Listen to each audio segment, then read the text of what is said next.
Muy buenas tardes a todos, noches para algunos ya. Mi nombre, para los que no me conocen, soy Lisa María Martínez y junto con dos panelistas más que voy a presentar más adelante como corresponde, les damos las gracias y la bienvenida por estar aquí para desarrollar este primer encuentro de los tres que esperamos que nos acompañen en esta aventura, como decía, de esta web serie. El hecho que la aceptación a esta convocatoria ha sido interesante, ha sido buena, ha sido muy positiva y eso demuestra la convergencia en el interés que nos acompaña a todos por el tema, digamos, central, digamos, del proceso de gobierno en el mundo actual. En primer lugar, quisiera que habláramos y podíamos cambiar ya la lámina sobre el objetivo que anima o el propósito que anima este seminario.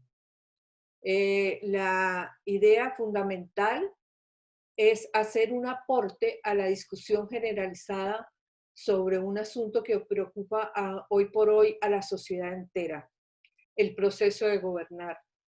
Cómo abordarlo en tiempos de tanta incertidumbre, de perplejidad generalizada, cuando las instituciones parecen no dar respuestas a los problemas de la gente, cuando los códigos que conocíamos ya no son aplicables de la misma manera a la gestión pública y esta se vuelve cada vez más ineficaz. Cuando el cambio de era nos trae tecnologías disruptivas que ni siquiera imaginamos y en general cuando no se trata de un cambio sencillo ni particular ni de un cambio coyuntural, sino que nos dibuja un escenario muy complejo que nos impulsa con fuerza fuera de nuestra zona de confort. Este entonces es el objetivo, aportar a esa discusión y a ese análisis. Ahora, en la siguiente lámina vamos no, se fueron, no, ahí, ahí. Aquí Quisiera describirles muy brevemente cómo vamos a desarrollar esta web serie o estas tres charlas. En la primera, que llamamos Comprendiendo la Complejidad, obviamente nos vamos a referir o vamos a hacer una mirada más general y más abarcativa sobre qué estamos llamando o qué estamos entendiendo por complejidad. ¿Por qué nos llama la atención este momento de complejidad y por qué esto nos invita a hacer un cambio?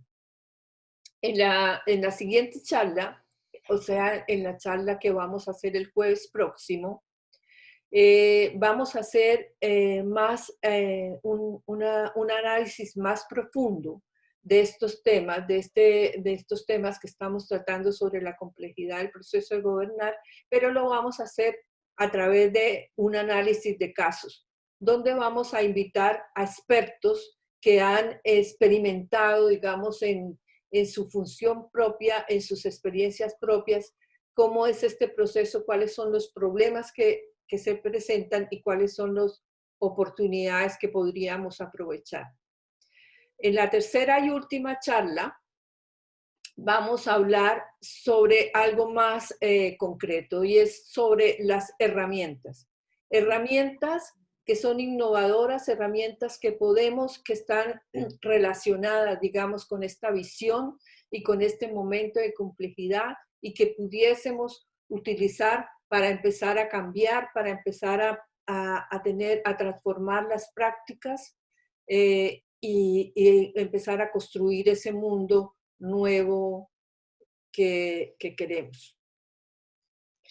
Bueno, entonces ya tenemos el objetivo, ya tenemos cómo se va a desarrollar este seminario. Entonces ahora sí quisiera presentar el panel. Podemos dejar de compartir y podemos presentar el panel completo. En primer lugar, nos acompaña Aristogiton Moura, más conocido como Ari Moura. Es muy difícil para mí decir Aristógiton. Bueno, él es el fundador y presidente del Instituto Carlos Matus de Ciencias y Técnicas de Gobierno. Él fue formado directamente por nuestro mentor Carlos Matus en la Fundación Altadir, donde además Ari fue profesor directo, asesor directo, profesor y monitor. Y actualmente es el representante exclusivo de esta fundación para América Latina. Ari también ha sido profesor invitado en varias universidades de Brasil, consultor del FIA Brasil, y fue presidente y director de Estrategia Consultores y es director de Autoritas Brasil. Hola Ari, porque yo no sé si la pantalla lo está identificando, para que saludes. Olá, buenas noches a todos. Muchas gracias. Oi, boa noite, todos os amigos brasileiros também que estão aqui. Buenas noches, entonces. Nos acompaña también como panelista en esta ocasión Álvaro Cárcamo Olmos. Él es ingeniero civil industrial de la Universidad de Chile, postítulo en Planificación y Políticas Públicas del IRPE-CEPAL, actual socio de Surlatina Consultores, director de programas y académico en varias universidades de Chile, director de proyectos de planificación estratégica en varios países de América Latina, consultor en planificación estratégica del Poder Judicial de Chile y asesor en procesos de modernización en más de 67 servicios públicos chilenos. Bueno, y finalmente yo me autopresento.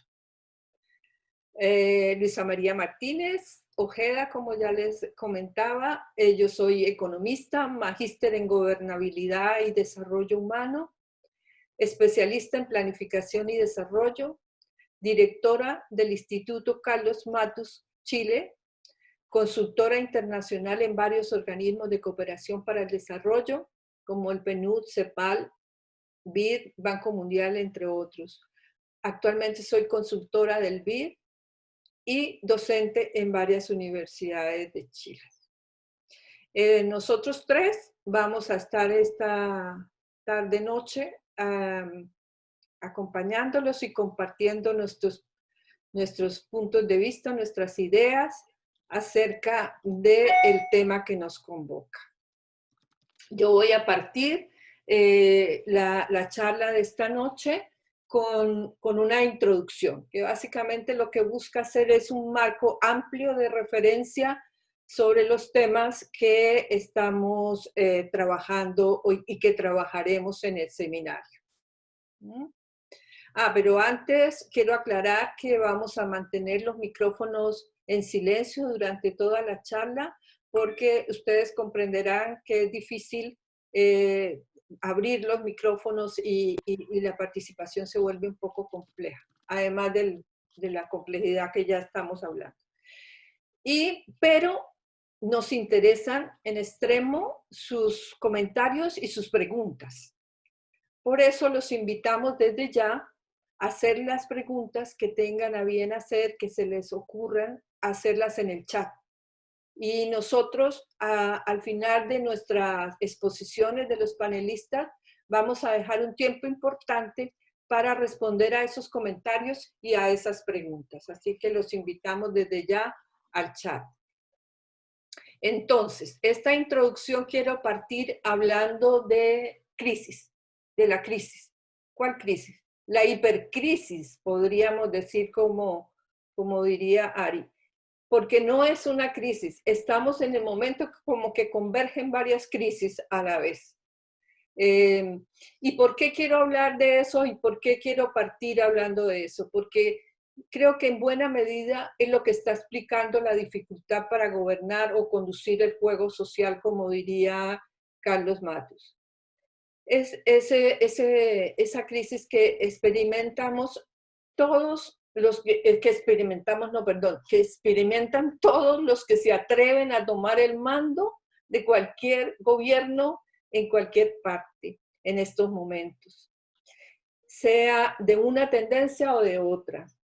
Ni las izquierdas ni las derechas parecen estar pasando la prueba. Tenemos gobiernos cuestionados y exigidos de todos los signos y de todos los colores, en todos los puntos del planeta. La decepción parece generalizada, salvo contadas excepciones que no alcanzan a marcar tendencia. Los gobernantes están perplejos tanto como los ciudadanos. Todos estamos perplejos. Esta es como una sociedad perpleja. Los varios shocks económicos que venimos experimentando desde comienzos del siglo hasta esta pandemia que nos ubica en una crisis sanitaria sin precedentes para la mayoría de nosotros, como también la crisis migratoria, la crisis climática, entre otras, nos hacen pensar que estamos en un punto que ya nadie puede ser ajeno al tema o a la discusión sobre la crisis. Esto nadie puede decir seriamente que no pasa nada o que esto es una coyuntura de la cual saldremos muy pronto. El modelo económico predominante no resiste. Los shocks se suceden con más frecuencia y más sorpresa que nunca. La codicia de unos y el consumo desbordado y desmedido de otros están haciendo tambalear el modelo económico. Estamos en un mundo que podemos hablar que es depredador del ambiente. La indiferencia y la necesidad de los líderes de los países más emisores en el planeta hacen que éste responda con severos cambios climáticos y déficit, por ejemplo, de agua, incluso de alimentos en algunos territorios. La imposibilidad de llegar a acuerdos firmes hacen que la producción de armas cada vez más destructivas no cese o se reduzca. Y además que la migración llegue a niveles realmente inaceptables. Todos esos macroproblemas imponen desafíos cada vez más difíciles de abordar y de solucionar por parte de los gobiernos de los países, que unido a su falta o agotamiento de visión prospectiva y de mejores herramientas, sucumben ante los problemas locales sin remedio y el descontento y la desconexión de las personas con sus gobernantes entra en un círculo perverso que rezaga cada vez más a los que estamos más atrás. Por otra parte, desde finales del siglo pasado, la tecnología nos abrió canales por donde fluye la información a raudales, pero aún no sabemos suficientemente qué hacer con ello. Hay mucha información que aún no se convierte en conocimiento. Las universidades y los centros de formación parecen no estar dando las respuestas adecuadas. Ahora sí, es bueno reconocer que sí, que hemos avanzado, pero no lo suficiente. Por ejemplo, para superar las brechas digitales que siguen avanzando incluso al interior de los países y entre los países más avanzados y los menos avanzados, por supuesto, que esas brechas están lejos de cerrarse. Los avances tecnológicos no los podemos aprovechar todos y esto, al contrario de lo deseado, hace que la desigualdad sea aún más profunda o por lo menos se ve más, es más evidente la desigualdad. Los ciudadanos tienen acceso a más información y pueden participar más, pero aún los gobiernos no saben cómo abrirse de manera eficiente a esa participación.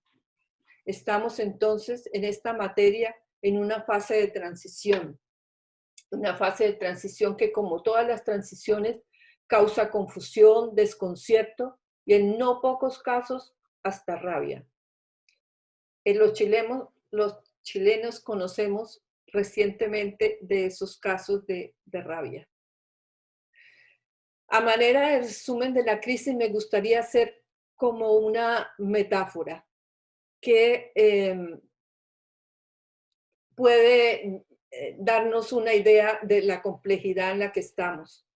Yo siento como si hubiéramos estado viajando recientemente en una embarcación más o menos conocida por un mar conocido.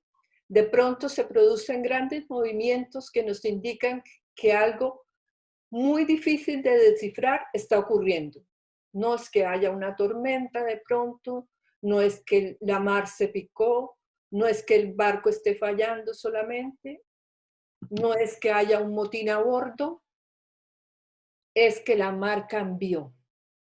De pronto el océano es completamente desconocido. Las cartas de navegación quedaron obsoletas. Los instrumentos y los códigos que antes nos servían de referencia ya hoy no nos sirven.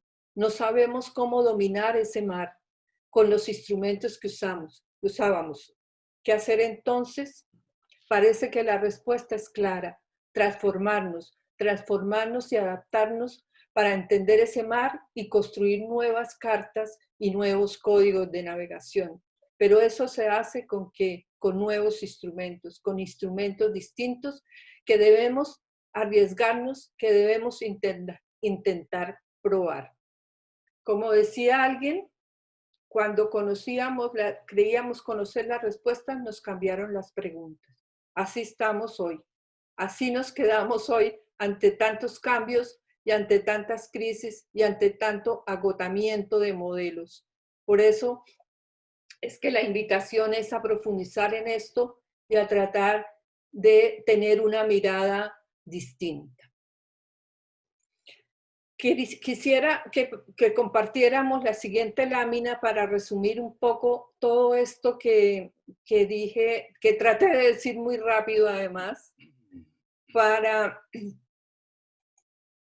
porque esto resume bien lo que está pasando. Yo quisiera resumir esto que hemos dicho en estos 5 puntos. Lo primero es que la complejidad para gobernar se hace más evidente porque los problemas son cada vez más cuasi estructurados. ¿Qué quiere decir eso? Quiere decir que son problemas que no podemos comprender o no podemos saber todas las variables ni saber su comportamiento. Entonces, eso los hace muchísimo más complejos. Un ejemplo. Antes nos preocupábamos del tema de las coberturas de los servicios básicos, de las necesidades básicas. Ahora no solamente nos tenemos que preocupar de las coberturas, nos tenemos que ocupar de la calidad. Y hablar de calidad es ya estar hablando de temas que requieren muchas más dimensiones o muchas más profundidades en las cuales avanzar. Entonces ya se hace más difícil. Y eso es solamente por hablar de un solo ejemplo, pero el mundo cada vez más interconectado, cada vez más tecnologizado, hace que los problemas cada vez sean más difíciles y más complejos. El otro punto son los recursos. No solamente son más escasos, porque estamos agotando muchos de los recursos que tenemos, sino que también tenemos muchas, o los gobiernos tienen muchas más dimensiones de las que ocuparse o en las que financiar o invertir.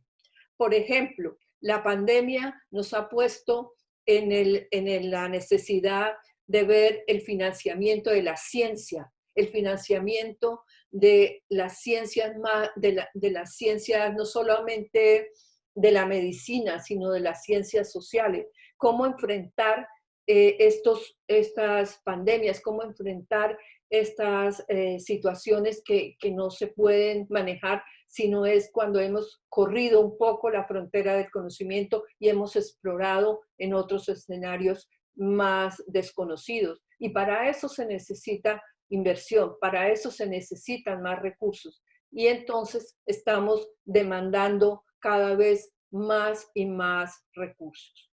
De otra parte, en esto de la formación de poder tener habilidades y capacidades para entender, comprender y asumir este nuevo mundo y sobre todo las nuevas tecnologías. Necesitamos que las universidades formen profesionales con capacidades integrales o en ciencias horizontales, y las universidades y los centros de formación siguen formando los mismos profesionales de siempre, como de espaldas a lo que está realmente necesitando la sociedad. Entonces, esto también hace que presione la capacidad de los gobiernos, porque finalmente los profesionales tienen que, o los profesionales que entran a ser líderes o a ser directivos públicos no están formados, no están capacitados para entender estas nuevas problemáticas. De otra parte, tenemos que los problemas externos se contagian con mucha más facilidad. No solamente tiene que ver,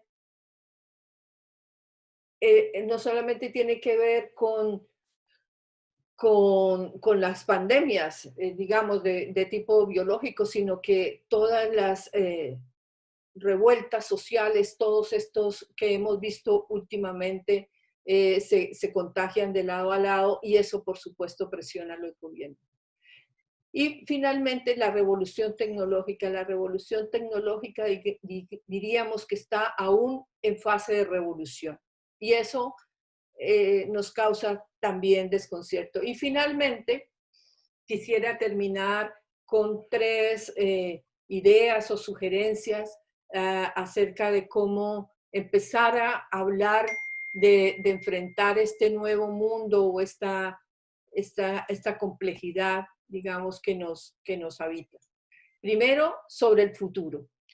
En algún momento dado, los gobiernos dejaron de pensar en el futuro, dejaron de pensar en el largo plazo y se abocaron demasiado a la contingencia y al corto plazo. Es necesario retomar esa visión de futuro de largo plazo, porque el futuro no existe, el futuro es preciso construirlo. Y también relacionado con esto, no renunciar a la capacidad de anticiparse, básicamente, que es lo de la planificación de largo plazo y lo de la planificación prospectiva. Como decía Carlos Matus, anticiparse es conducir con el ojo en el futuro y los pies en el presente. Las crisis son oportunidades, sí, pero no en automático. Es necesario desarrollar habilidades y capacidades para ser capaces de ver esas oportunidades y asumir esos desafíos que nos presentan. Y finalmente, los problemas complejos requieren soluciones complejas. No podemos pensar en soluciones simples para problemas complejos o en soluciones tradicionales para problemas que son más difíciles y más llenos de variables que no conocemos. Lo que vamos a hacer es hacer dos preguntas. Las dos preguntas las van a contestar los dos panelistas, cada uno desde su perspectiva, y lo hacemos alternativamente. Entonces la pregunta es para ambos, para Ari y para Álvaro, es ¿qué entendemos por tiempos complejos?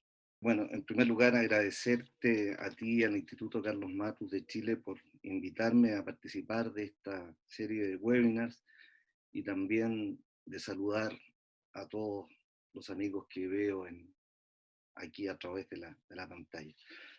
La pregunta es, ¿qué son los tiempos complejos? A mi entender, son consecuencia de un proceso de cambio que las sociedades vienen experimentando desde hace ya 20 o 25 años y que se relacionan con la relevancia que ha tomado el conocimiento en el quehacer del ser humano, en el acceso a la información y también a la inmediatez de las comunicaciones. Estos elementos han afectado, yo diría, estructuralmente a prácticamente todas las formas de relación social, las productivas, las laborales, las educacionales, las de investigación, y también han afectado, y quizás de manera más fuerte, la manera de hacer política y la manera de gobernar. Dicho esto, si bien el abanico de análisis podría ser muy amplio, y en función del tiempo, me centraré en el impacto producido por estos cambios en el eje de las relaciones políticas. Por ser estas las relaciones políticas las que definen y administran las reglas del juego de la sociedad, es decir, definen las bases sobre las cuales los otros actores desarrollan sus actividades.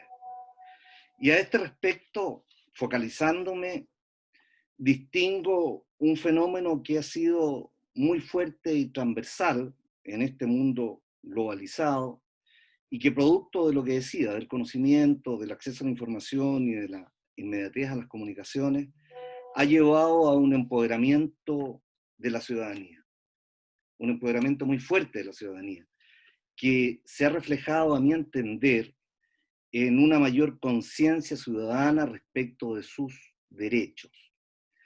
Lamentablemente hay una asimetría porque esa conciencia no se ha desarrollado en la misma profundidad con respecto a sus deberes. Podemos explicar después o ahondar en cuáles son esas causas.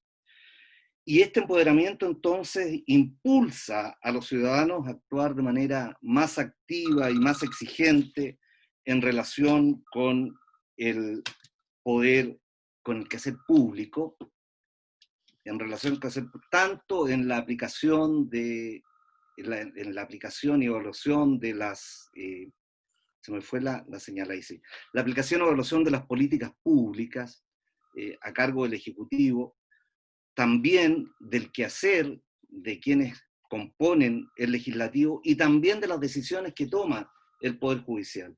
Es decir, hay ahí una presencia y una actitud de participación y de análisis de los ciudadanos con respecto al quehacer del Estado, de los poderes del Estado. Este fenómeno, a mi juicio, no ha sido entendido en su dinámica, en su velocidad, por parte de la clase política. Hay una asincronía en eso.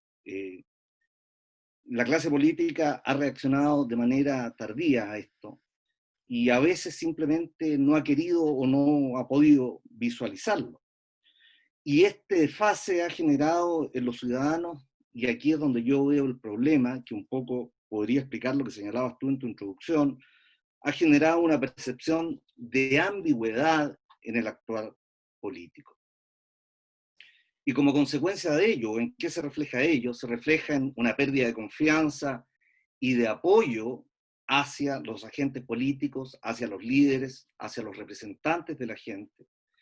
Y también la instalación de una percepción de complejidad e incertidumbre respecto de la manera de definir y administrar las reglas del juego de las sociedades, es decir, de la política, insegurizando a la sociedad civil y al ciudadano respecto del futuro. A mi entender, y esto es una opinión obviamente personal, en lo descrito está la explicación del surgimiento a nivel global durante el año pasado, el 2019, de manifestaciones populares en varios países de los 4 continentes. Uno quizás un poco con la mirada todavía hacia Chile, y me refiero a mis amigos chilenos que están acá, puede entender de que fue específicamente en Chile, pero no es así. Fue un fenómeno de características globales, y ya decías tú, Luisa María, en el término del contagio, ¿no?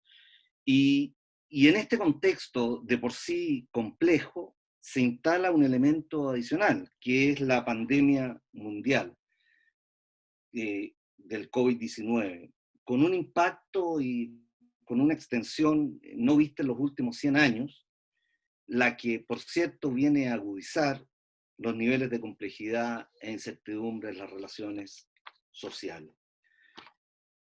Hecho este diagnóstico, me gustaría poder bajarlo para dar algunos ejemplos de concreción de lo que yo estoy señalando con respecto al caso chileno. La sociedad chilena en los últimos años ha asistido a una exposición pública de pactos de colusión entre agentes privados en sectores tan sensibles como la alimentación y la salud, que fueron parte de cómo sintió la ciudadanía que determinadas reglas del juego le afectaban en su día a día. También, y quizás con un poco más de fuerza, ha observado la emergencia de posturas ambientalistas y de igualdad de género que han llevado a modificaciones en la institucionalidad chilena, muy importantes por cierto.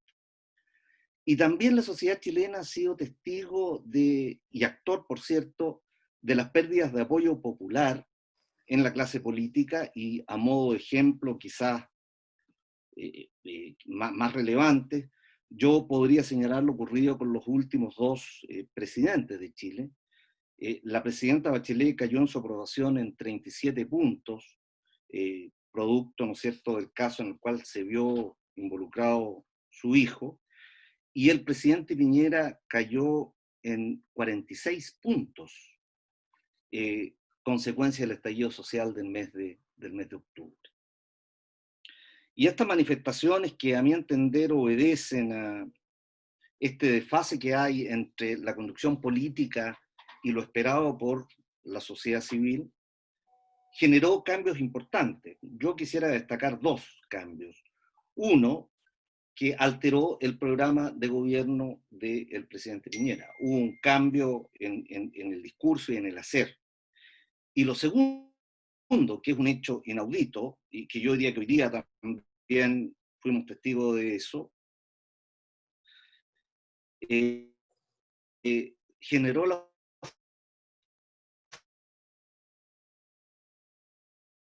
formulación de un acuerdo.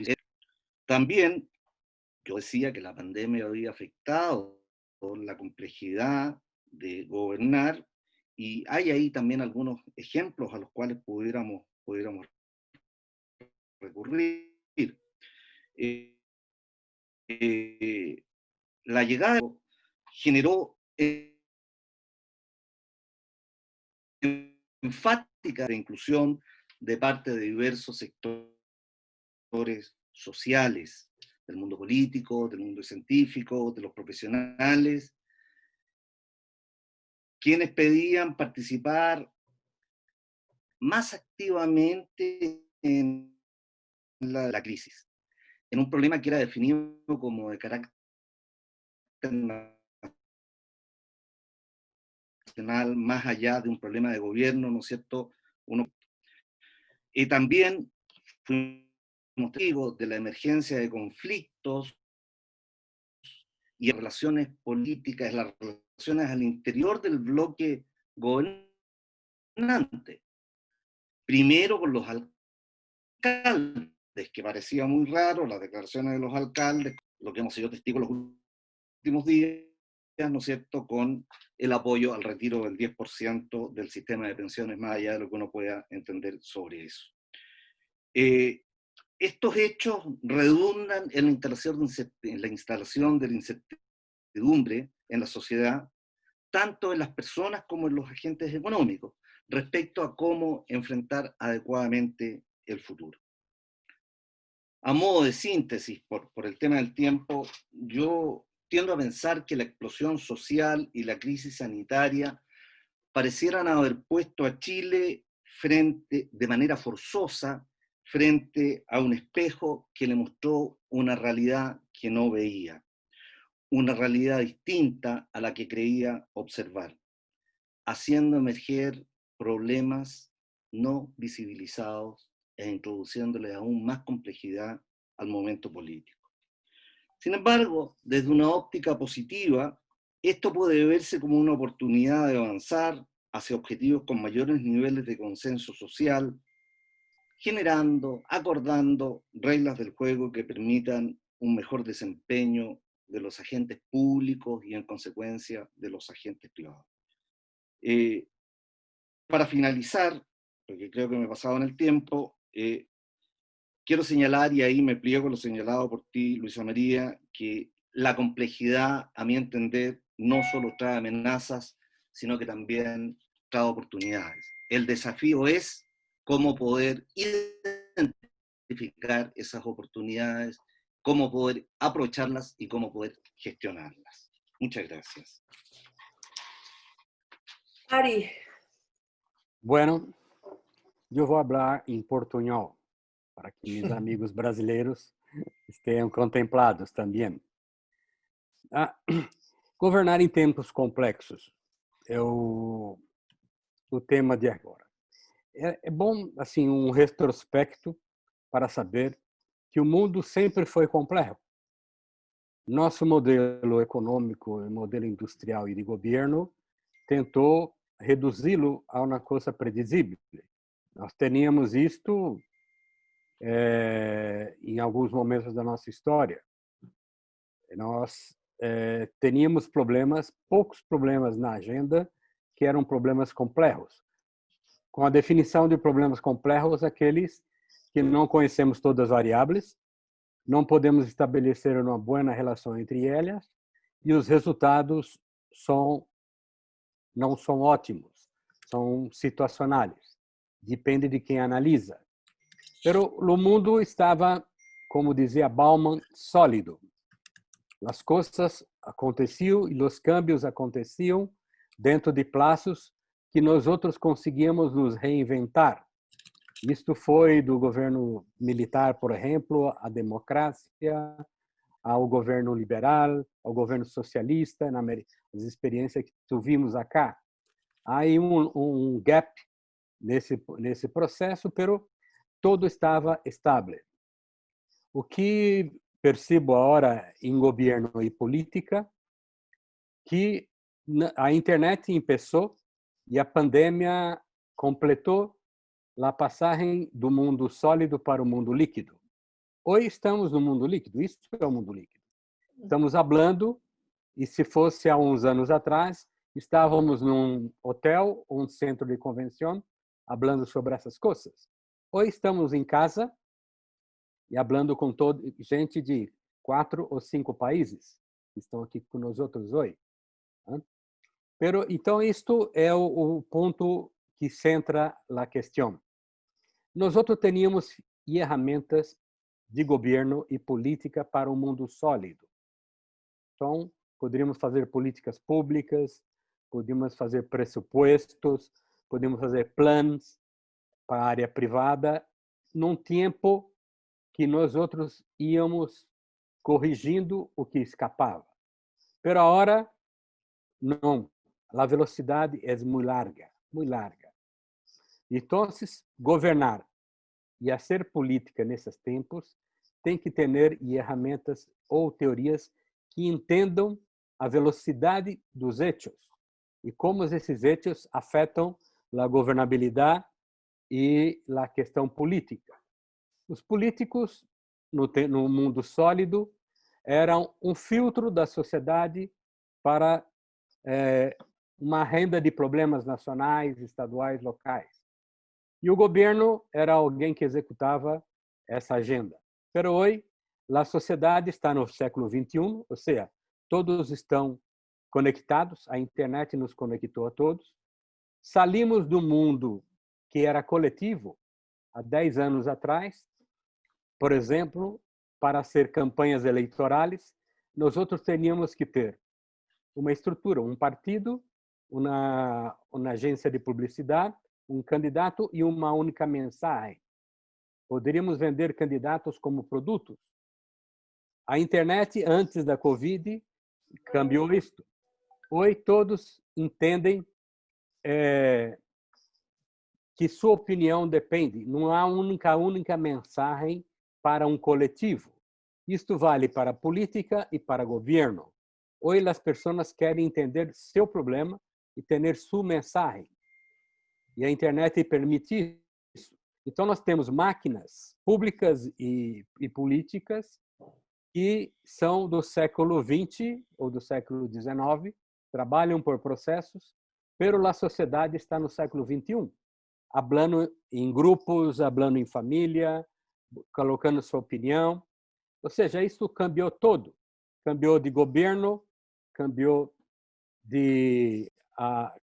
a forma de fazer política e cambiou também o mercado. É só assistir hoje um programa de TV. Os tipos estão aí falando, pero abaixo está passando as perguntas de Twitter, de Facebook. Os caras estão tentando entender o que as pessoas estão se interessando. O que havia antes no mundo sólido? Um modelo de encuestas para dizer para para a TV o que estava interessando a audiência, agora é impossível. Há que ter outras ferramentas, há que monitorar a internet, há que ter escuta inteligente na internet, há que fazer essas coisas. Bueno, para o bem ou para o malo, a pandemia nos colocou no outro mundo. Estamos tentando aprender a viver nesse outro mundo. E estamos vivendo bem. Mientras estamos morrendo e nos infectando e todo, pero a sociedade continua funcionando. Os policiais estão nas calles, as escolas estão dando classes à distância, os hospitais reacionando na velocidade da crise. Alguns poucos exemplos no mundo se perderam, na China, Itália, Espanha, Nova York.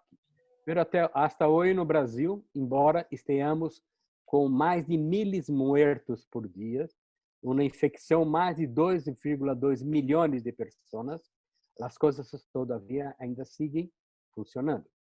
Muito devido a um paradoxo. Qual é o paradoxo? O paradoxo é que o mercado se desmantelou ao primeiro choque. Despediu, parou suas coisas, né? E é isso o Estado é a única coisa que ainda mantém a nossa sociedade estabilizada. Isso faz que nós retornemos para coisas que nós conhecíamos. O futuro deixou de ser uma coisa promissora.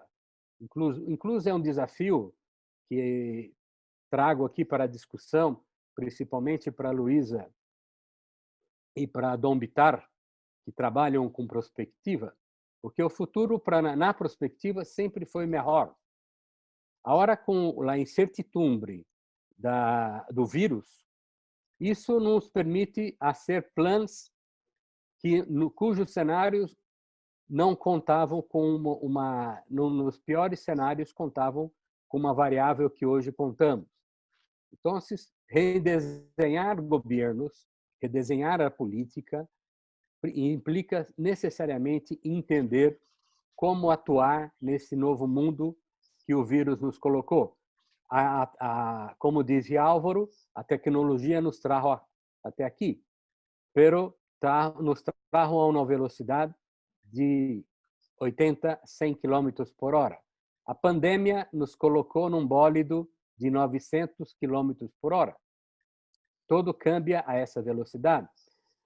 E aí dos casos que nós outros vamos apresentar é uma modernização que hacíamos a uma universidade brasileira pública, que era um plano para 2030, onde falávamos sobre novas formas de ensino em rede, educação global e educação à distância. Pero esse plano, que era para 2030, é um plano para agora, para 2020. As operações e os desenhos que hicimos para aí estão sendo usados hoje, que nós pensávamos que ia acontecer em 2022, 2025, sabe? Agora está acontecendo hoje. Essa é a velocidade, essa é a complexidade que estamos metidos. Aí termino e passo para a Luísa. Yeah. Muchas gracias a Álvaro y a Ari.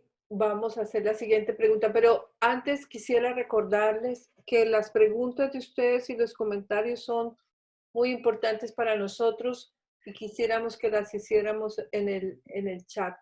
Tenemos poco tiempo, pero vamos a intentar abordar esas preguntas porque de verdad que son bastante importantes. Entonces, la siguiente pregunta para Álvaro y para Ari tiene que ver Ya hablamos de los tiempos complejos y de qué significa la complejidad y en qué se está expresando la complejidad. Ahora hablemos de los desafíos. ¿Cuáles son los principales desafíos? Y en este el mayor desafío es hablar corto, por ahora, Sí. abordarlo en un tiempo muy corto, sobre esos desafíos en general para el proceso de gobernar en estos tiempos de tanta complejidad. No sé si quieres partir, Álvaro. Bueno, no hay problema. Sí, mira, los desafíos, yo siguiendo la lógica que había planteado en la respuesta anterior, me quiero referir a los desafíos de gobernar, no gobernar en el sentido de administrar un país. ¿Ah? Y yo ahí hago una distinción que por obvia a veces no se señala, y que es que para gobernar primero hay que acceder al gobierno. Y en estos tiempos complejos, las formas de acceder al gobierno son importantes. Yo entiendo que es el programa de políticas públicas el que ofrece un futuro, y ese gobierno, esa opción es electa porque ese programa recaba los intereses de la mayoría del país. Entonces ahí veo un punto en términos de que esa generación de programas de políticas públicas sean construidas o co-construidas en una conversación más abierta, superando los paradigmas que existen de continuidad, de los cuales hemos sido ejemplos en los últimos años. ¿Ah? Y el segundo punto, en aras del tiempo, el segundo punto tiene que ver, y me voy a referir específicamente a Chile, tiene que ver con la participación ciudadana. En términos de que se ha verificado, yo diría en toda Latinoamérica y particularmente en Chile, un aumento en la abstención de la participación, lo que en alguna medida le resta legitimidad al gobierno.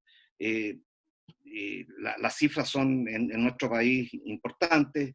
Solamente a modo de información, en la elección presidencial del segundo gobierno del presidente Piñera, votaron 80.000 personas menos que las que votaron en la elección del presidente Patricio Aylwin, en circunstancias que la masa electoral se multiplicó por 2.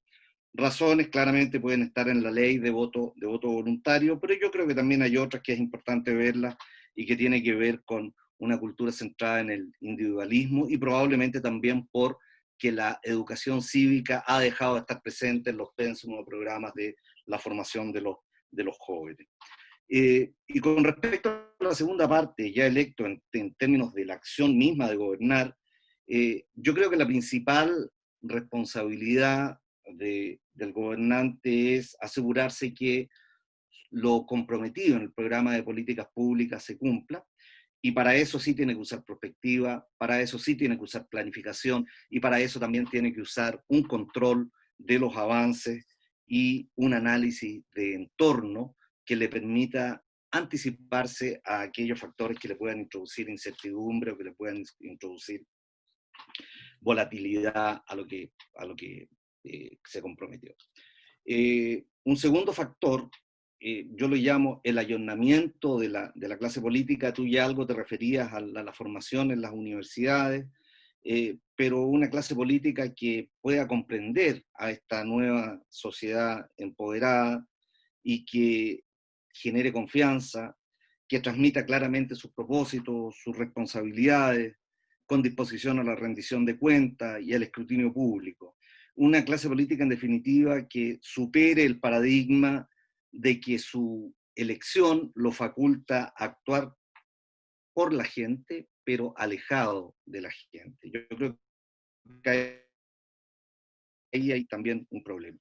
Y un tercer elemento que lo voy a señalar muy rápido, es considerar la estructura legal de gestión gubernamental, que a mi entender se ha instalado en gran parte de Latinoamérica, porque han sido programas paralelos, financiados incluso por entidades internacionales, con respecto a cómo poder escuchar a la gente, cómo hacer la ley de compras, cómo hacer la selección del gerente público, la ley de transparencia, del lobby, etcétera, etcétera, que a mi entender, no las voy a mencionar todas, pero hay un gran cuerpo legal ahí, que a mi entender siguen siendo vistas desde el mundo de los gobernantes más bien como un tecnicismo que apunta más bien a cumplir metas de carácter presupuestario y no la finalidad en sí, que es poder generar un gobierno de cumplimiento a el programa de gobierno, que es el que se genera desde las necesidades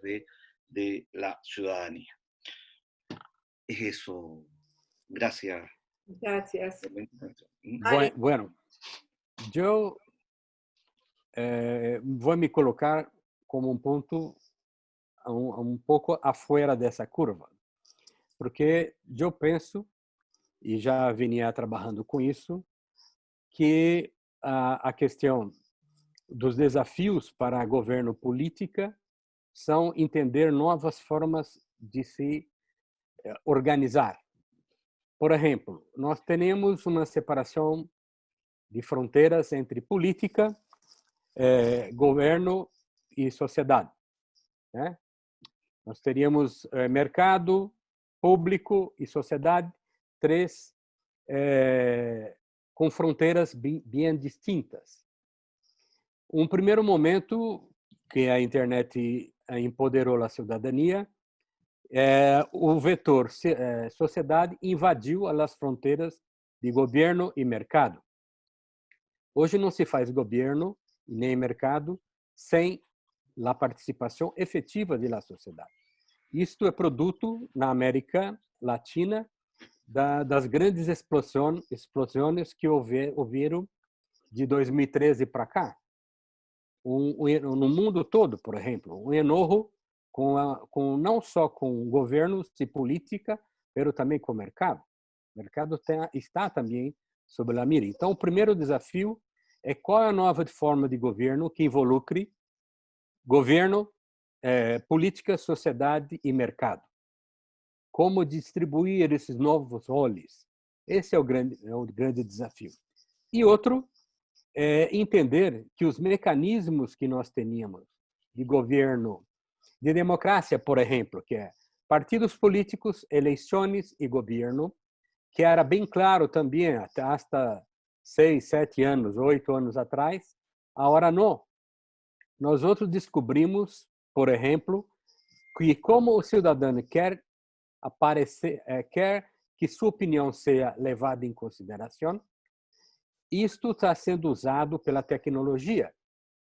As últimas eleições no mundo mostram que elas não são válidas, não representam mais grandes programas ou grandes agendas.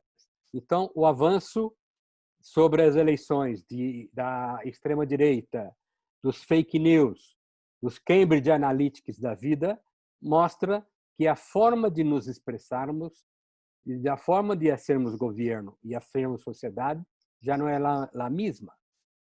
Então, o outro desafio é descobrir como dar vazão a uma democracia não representativa, mas participativa. A democracia representativa estava clara. Teríamos eleições, elegemos representantes, tomavam decisões pela sociedade e depois de 4 anos ou premiaríamos ou castigaríamos. Mas agora não. As decisões, a cada minuta decisão política é controlada e dirigida por a sociedade, em rede. Isso nós vemos aqui a menudo no Brasil, as decisões dos governos, principalmente o governo nacional. Tomam uma decisão, a rede diz outra coisa e cambia. Então, esses dois grandes desafios que eu penso é encontrar novos modelos, que não haja fronteiras distintas entre mercado, política e sociedade, e o outro, entender como chegar à intenção, o voto do cidadão para esse novo modelo de governo. Esses são 2 grandes desafios que eu creio que estão sobre a mesa.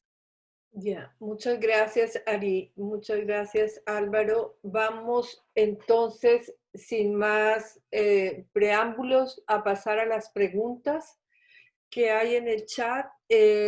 La idea o la sugerencia que me parece muy válida es escoger algunas preguntas y que tengan la oportunidad de responderla los panelistas. En primer lugar, hay una pregunta respecto de cómo hacer para que prevalezca una planificación estratégica con una visión más de Estado que de gobierno, nos pregunta Cristian. ¿Qué dices tú, Ari? Sim, eu creio que esta é parte do problema, tá? O que conhecemos como governo e Estado também está cambiando, pero paradoxalmente para modelos anteriores. Hoje nós vemos o mundo regressar em economia, por exemplo, todos os países cerrando suas fronteiras, traindo seus negócios de volta. Estados Unidos é um bom exemplo. A pandemia cierra fronteiras. Então, nós outros temos assim uma oportunidade de redesenhar o modelo de Estado e governo, que seja o mais próximo. Hoje estão muito alejados. O grande desafio é trazer a planificação estratégica, que significa, basicamente, se colocar na cabeça dos outros. E, até pouco tempo, os outros eram poucos. Hoje, os outros são muitos. Então, a planificação estratégica é uma planificação desenhada, a que nós falamos aqui, para problemas complexos. Isto é um caso de problemas complexos para trabalhar com governo e Estado. Passo a Álvaro. Gracias, Ari. Yo comparto que es parte del problema, como lo señalas tú.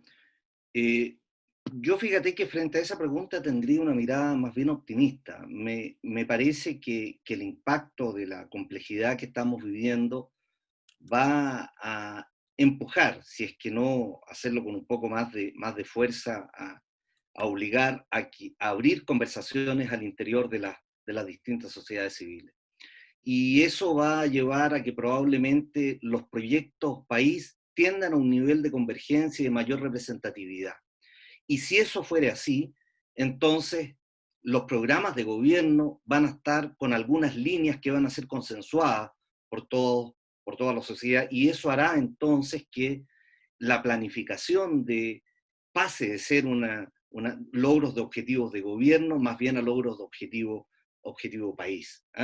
Es la percepción, diría, es la esperanza que tengo también, pero creo que con fundamento de lo que va a ocurrir en los próximos años. Gracias. Tenemos otra pregunta de Claudia Peña. Nos pregunta, yo hablé en la intervención de que las universidades no están formando profesionales con capacidades integrales o en ciencias horizontales. ¿Cómo se hace para que esto sea distinto y que dé respuesta a la situación de crisis actual?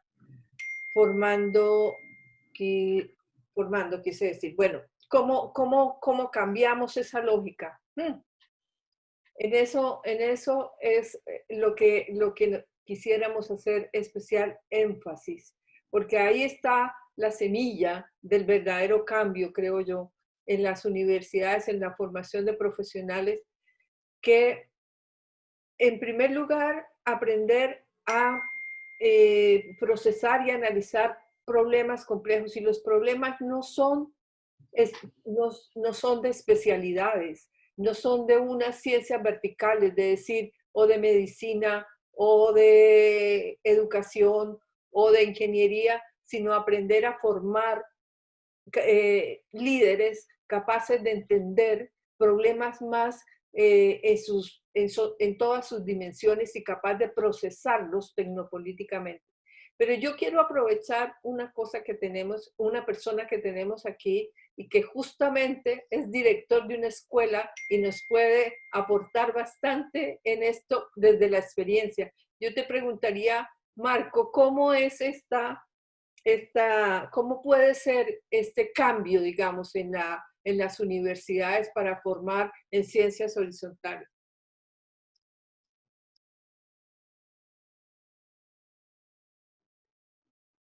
Está sem sonido.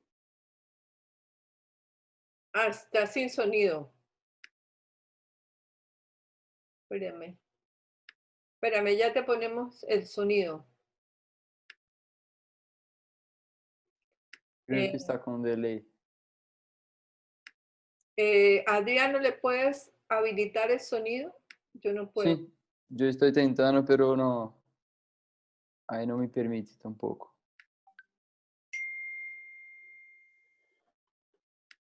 ¿Ahí me escuchan? ¿Sí? Sí. Perfecto. Bueno, gracias. Buenas noches a todas y todos.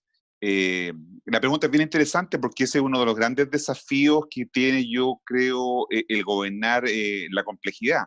Porque efectivamente las universidades, yo formo parte de una de ellas, formamos profesionales, ¿no es cierto?, con herramientas simples para enfrentar un mundo complejo, como decía Ari y como decía Álvaro y Luisa María. El desafío tiene que ser en cómo entonces incorporamos en los currículum, cómo incorporamos más competencias que solo conocimientos teóricos. Y cuando hablamos de competencias, estoy pensando en herramientas. Justamente en la tercera parte de esta webserie vamos a hablar o se va a hablar justamente de las herramientas.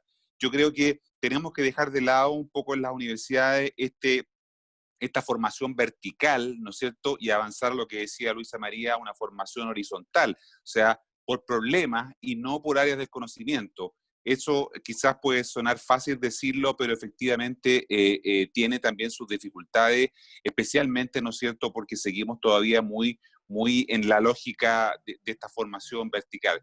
Yo creo que el trabajar por competencia, el trabajar por problemas, como lo señalaba Ari, puede ser la solución en términos de cómo formamos un currículum que esté más en esa perspectiva. En las dos encuentros que tenemos por delante vamos a hablar sobre justamente experiencias de cambio, y en el tercero justamente vamos a hablar de herramientas, ¿no? Y justamente allí está la clave, yo creo que cómo podemos incorporar esos elementos en la formación, especialmente de los profesionales del futuro. Gracias. Gracias. Mire, desafortunadamente el tiempo se nos fue más allá de lo que pensábamos, pero mire, vamos a hacer una cosa. Algunas preguntas y algunos comentarios que quedan en el chat les vamos a dar respuesta, pero también vamos a retomar esto en la segunda charla. Acuérdense que estos son 3 encuentros y no solamente este. Aquí apenas hicimos como una apertura, como un poner el tema sobre la mesa, y en la segunda charla vamos a hacer más análisis más en profundidad. Así que yo les diría que si quieren conocer el final de la película, asistan a los 3 episodios. Y sobre todo al segundo y al tercero, que es donde viene la trama mejor y el desenlace. Entonces, vamos a darles respuesta de todas maneras. Agradecemos enormemente su asistencia.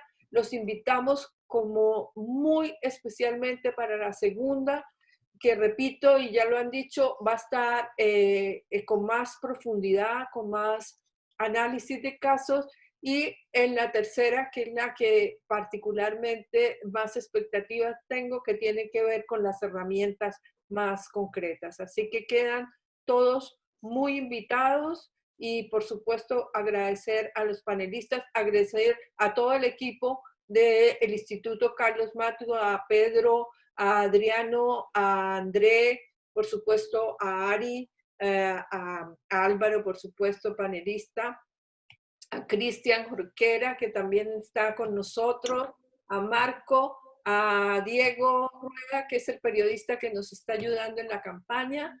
Así de que ya, todo dicho, nada más que seguir agradeciendo, desearles buenas noches y vernos el próximo jueves para la segunda charla. Muchas gracias. Buenas noches, muchas Chao, gracias. buenas noches. Chao, buenas noches. Chao, chao.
Chao, chao.